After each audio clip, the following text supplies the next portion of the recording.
خبيزات بالحليب خفاف مقطنين واقتصاديين تحضروهم للفطور او الكوتي ديالكم غادي يعجبوكم بزاف ويعجبوا حتى الوليدات. تاكلوهم مع العسل او الجبن او الشوكولاته ديال الدهن اللي عجبكم.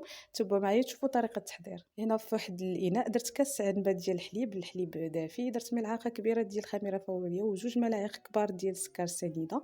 ضربت الكل خلطهم حتى كيذوب لينا ديك الخميره. ودابا ضفت واحد الملعقه صغيره ديال الملح، وعندي بيضه ضفت البياض فقط والصفر غنخليه للدهن. ضفت ربع كاس عنبه ديال الزيت النباتيه اللي تقدروا تعوضوها بملعقه كبيره ديال الزبده. وهنا ضفت هاد جوج قطع ديال الجبن المثلث اللي كيعطيونا واحد المذاق الخبز ديالنا وكيعطيونا واحد الطراوه للعجينه. هنا ماشي بالضروره دوك القطع غيذوبوا مزيان. هنا كنضيف الدقيق بالتدريج حتى كنحصل على الخليط اللي بغيت. بالنسبه لهاد الخبيزات الخليط العجينه ما خاصهاش تكون قاصحه. تقريبا انا خدت ليا واحد 400 غرام ديال يعني 4 الكؤوس ديال الدقيق. هنا العجينه كما قلت لكم ما تكونش قاصحه، ندلكوها شويه. وضفت ربع كاس عنبه ديال الزيت. صافي دلكتها وجمعتها درتها في الاناء، دهنته بالزيت ودهنت العجينه حتى هي بالزيت. غادي نغطي عليها ونخليها حتى كيتضاعف الحجم ديالها.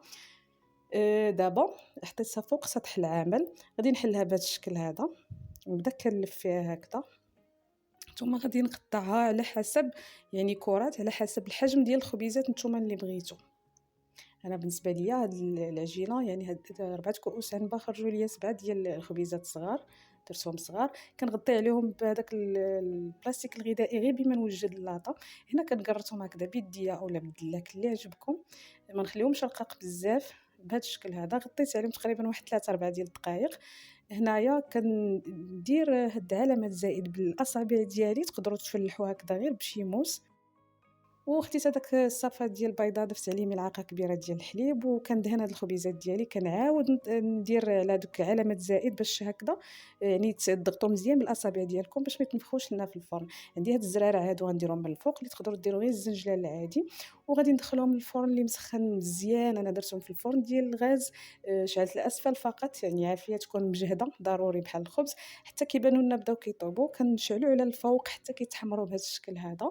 ملي كنخرجوهم ضروري كتغطيوهم بواحد المنديل هكذا واحد 5 ديال الدقائق باش كترجع لهم ديك السخونيه وكيبقاو رطبين.